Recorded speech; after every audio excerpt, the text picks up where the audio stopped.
한평생 하나님 말씀에 순종하며 믿음으로 승리하는 여러분이 되시길 주님의 이름으로 축복합니다. 오늘 본문은 이스라엘 백성들이 가나안 정복 전쟁 준비에 앞서 먼저 행한 일들에 대한 내용입니다. 오늘은 본문을 통해서 이스라엘 백성들이 가나안 정복 전쟁 준비에 앞서 먼저 행한 일들은 무엇이며 하나님께서 그 일들을 행하라고 말씀하신 그 이유가 무엇인지 보면서 하나님의 백성인 우리가 올 한 해에도 모든 삶을 살아갈 때 하나님 앞에서 가져야 할 자세는 무엇인지 함께 묵상하겠습니다. 이스라엘 백성들이 가나안 정복 전쟁 준비에 앞서 먼저 행한 일들은 무엇입니까? 첫 번째로 그들은 할례를 시행한 일입니다.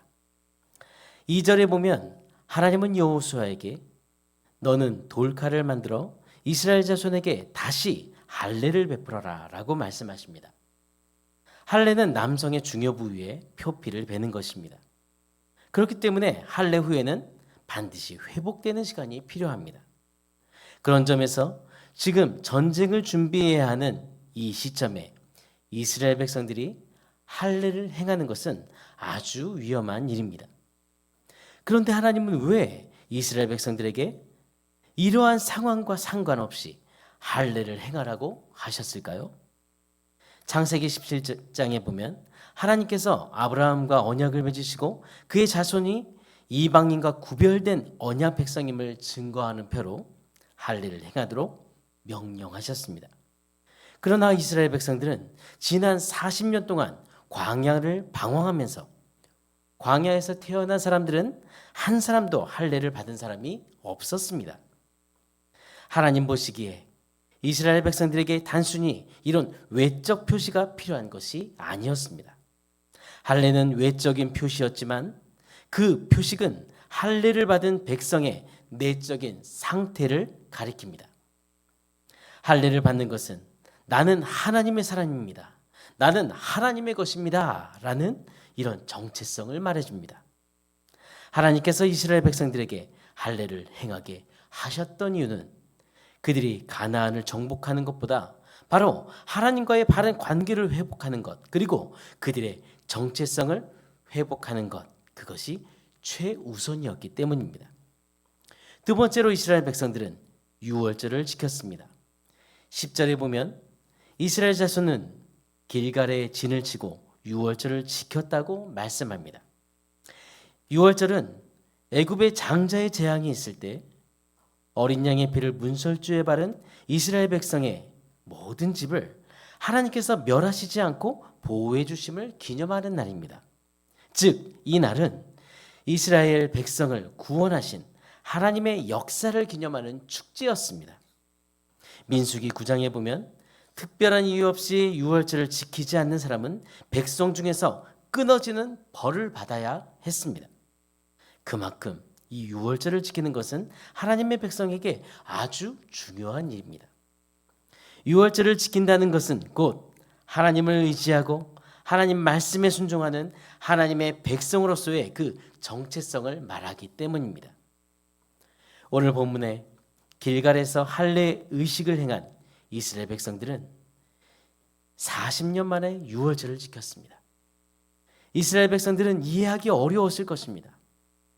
할례를 행하고 이렇게 꼼짝도 못하는 상황이었고 적들이 공격해오면 싸울 수 없는 연약한 상황에 유월절 축제를 벌이는 일이 그저 위험하게만 보였을 것입니다.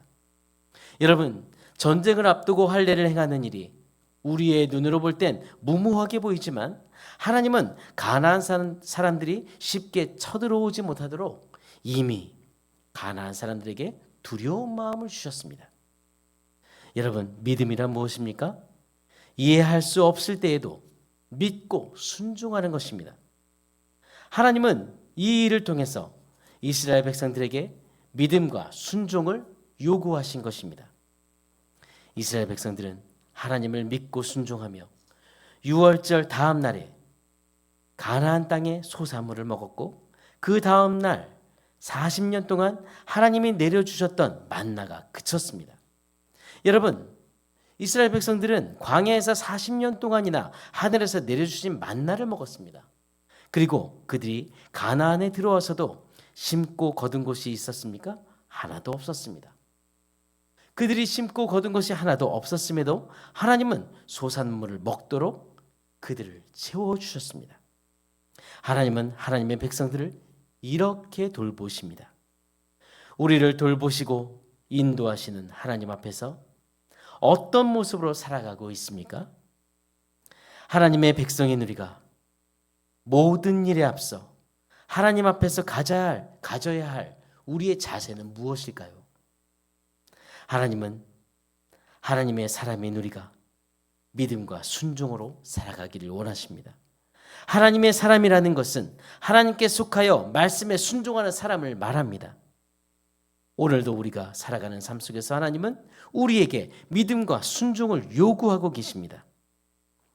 우리의 눈에 어떤 어려움이 있든지 힘든 상황이 있을지라도 그 환경과 상황과 관계없이 하나님만 믿고 우리는 순종해야 합니다. 올해도 하나님은 하나님의 자녀인 우리를 향한 특별한 계획을 갖고 계십니다. 그 사실을 믿으십시오. 그리고 어떤 상황 속에서도 하나님만 의지하며 하나님 말씀에 순종하십시오. 올 한 해도 하나님 앞에서 믿음과 순종을 드리는 진정한 하나님의 사람으로 살아가는 여러분이 되시기를 기도합니다. 오늘의 암구호는 믿음과 순종을 드리는 하나님의 사람이더라. 믿음과 순종을 드리는 하나님의 사람이더라. 함께 기도하시겠습니다. 우리를 사랑하셔서 죄에서 구원하시고 하나님의 자녀로 삼아주신 하나님 아버지, 날마다 지극히 작은 우리를 인도해 주시고 보호해 주시며 우리의 삶을 통해 영광을 받아주심을 감사합니다. 오늘 말씀에서 인간적으로는 생각할 때에는 순종하기 어려운 상황이라고 핑계댈 수도 있는 그런 상황이었지만 정말 이스라엘 백성들이 모두 다 할례를 행하고 유월절을 지키며 하나님 앞에서 믿음과 순종을 드렸던 그런 삶을 보았습니다. 주님, 우리의 상황에 따라 선택적으로 순종했던 우리의 불신과 이기심을 회개합니다. 주님, 오늘도 우리가 사는 모든 삶 속에서 우리가 하나님의 사람이라는 것을 기억하고 믿음으로 확신하며 살게 해 주옵소서. 하나님의 사람다운 믿음과 순종을 주님께 드리며 살아가도록 은혜를 베풀어 주옵소서. 모든 일에 앞서 하나님과의 관계를 더 생각하고 그리고 올해 어디서 있든지 무엇을 하든지 어떤 상황과 환경이든 관계없이 하나님을 사랑하는 자녀로서 믿음으로 살고 하나님 말씀에 순종하며 하나님의 뜻을 이루어가는 그런 하나님의 사람으로 살게 도와주옵소서. 하나님 아버지, 오늘부터 예수제자 방학 캠프가 시작됩니다. 예수제자 방학 캠프를 개강하는 모든 시간 은혜를 주시고 모든 기간 안전하게 은혜를 또한 베풀어 주옵소서. 섬기는 사역자들 그리고 멘토님들에게 지혜를 주시며 다음 세대들이 예수님의 제자로 자라나는 그런 놀라운 은혜의 터전이 될 수 있도록 인도해 주옵소서. 주님, 오늘부터 6주간 배명학교 천장 텍스 교체 공사가 시작됩니다. 주님, 공사가 안전하게 진행되고 순적하게 마무리될 수 있도록 인도해 주시며 모든 공간이 또 정상적으로 또 활용될 수 있도록 하나님께서 인도해 주옵소서. 하나님 아버지, 오늘도 우리 원로 목사님 모든 여정 곳곳마다 안전하게 지켜주시고 쉼과 은혜를 주시길 기도합니다.